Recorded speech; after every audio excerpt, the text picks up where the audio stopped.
Hello दोस्तों, आज हम लोग बात करेंगे कि इंडियन जीडीएस कौन कौन से लोग भर सकते हैं।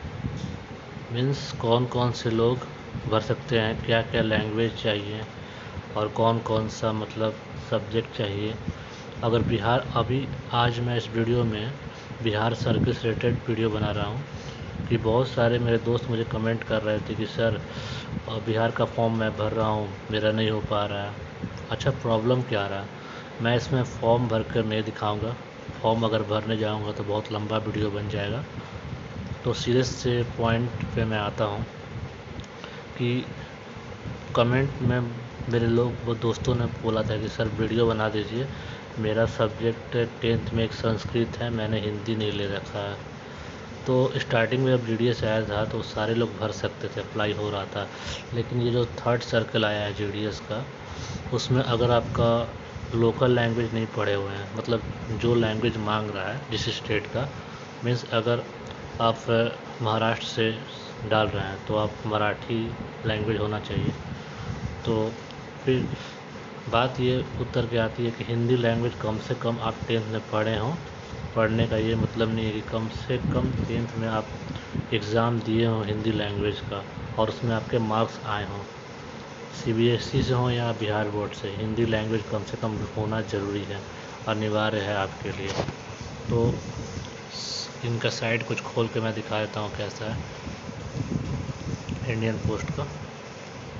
मैं इसमें ये नहीं दिखाऊंगा रजिस्ट्रेशन करके और फॉर्म अप्लाई करके नहीं दिखाऊंगा। सीधा सा ये मतलब है कि अगर आप लोगों का 10th में संस्कृत सब्जेक्ट है, देखिए यहाँ पर छत्तीसगढ़ का आया हुआ था और रिज़ल्ट है, रिज़ल्ट इन प्रोसेस। अभी जो है महाराष्ट्र और बिहार का आया 1940 पोस्ट के लिए बिहार का, और महाराष्ट्र के लिए 2428 पोस्ट, और लास्ट डेट है अप्लाई करने का 26/5। मैं ये वीडियो थोड़ा लेट हो गया है क्योंकि बहुत सारे दोस्त फॉर्म अप्लाई कर रहे थे, कमेंट भी आ रहे थे, तो उनका कन्फ्यूजन दूर करना बहुत ज़रूरी था।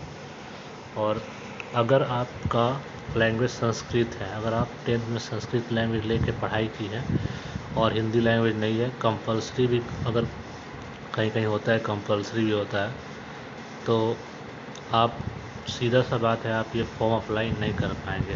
सीधा सा एक नोटिस आएगा जब आप संस्कृत डालिएगा, सीजीपीए जिसका सीबीएसई में होगा वो अगर डालेंगे, और बिहार बोर्ड का भी अगर संस्कृत होगा तो अगर वो डालते हैं तो सीधा सा एक नोटिस आएगा उसमें कि you have not read the local language. Means आपने अभी इसमें मतलब कि आपको इसमें लोकल लैंग्वेज डालना ज़रूरी है, उसका मार्क्स और सीजीपीए डालना, और ग्रेड जो होता है, ग्रेड बोलते हैं सीजीपीए को, उसको डालना बहुत ही ज़रूरी है।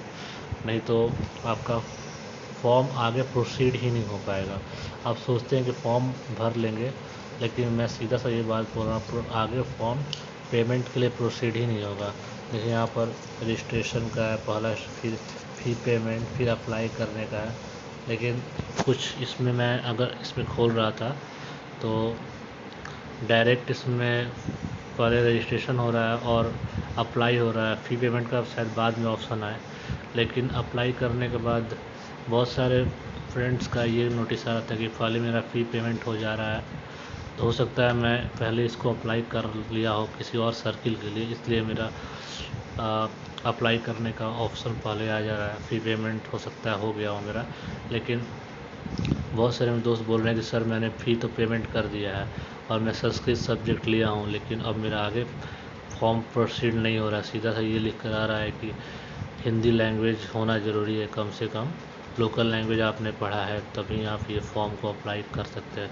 तो प्लीज़ फ्रेंड्स, जिसका भी संस्कृत है, मेरा वीडियो बनाने का यह मकसद है कि अवेयर करने का, जिसका भी संस्कृत सब्जेक्ट है, तो प्लीज़ फ्रेंड्स आप इस फॉर्म को अप्लाई ना करें। अगर मेरे बात पे विश्वास नहीं होता है तो आप ट्राई कर सकते हैं, लेकिन ये 100% सच बात है कि अगर आपका हिंदी लैंग्वेज नहीं है बिहार सर्किल के लिए, तो फॉर्म आपका पेमेंट होने के बाद फॉर्म आगे प्रोसीड नहीं होगा, तो पेमेंट आपका चला जाएगा, पेमेंट वापस नहीं आने वाला है, और आपका फॉर्म भी जो है वो प्रोसीड नहीं होगा, या फिर आप सोचते हैं कि भर देंगे तो शायद कुछ होकर रिजल्ट आ जाएगा, लेकिन फॉर्म भर आपका प्रोसीड ही नहीं हो पाएगा, वहाँ तक मैनेजमेंट तक फॉर्म पहुँचेगा नहीं, तो आप कैसे कर सकते हैं आपका कि एग्ज़ाम रिज़ल्ट आ जाएगा, आपका सिलेक्शन हो जाएगा।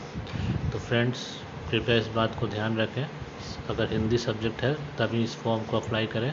वैसे कट ऑफ तो भाई कुछ भी जा सकता है, कुछ भी नहीं कर सकते, कट ऑफ इसका वैसे हाई रहता है, क्योंकि 10 CGPA वाले बहुत लोग जो थे अभी तक रुके हुए हैं, शायद वो भी अप्लाई करेंगे, तो इसलिए कट ऑफ शायद हाई जाए।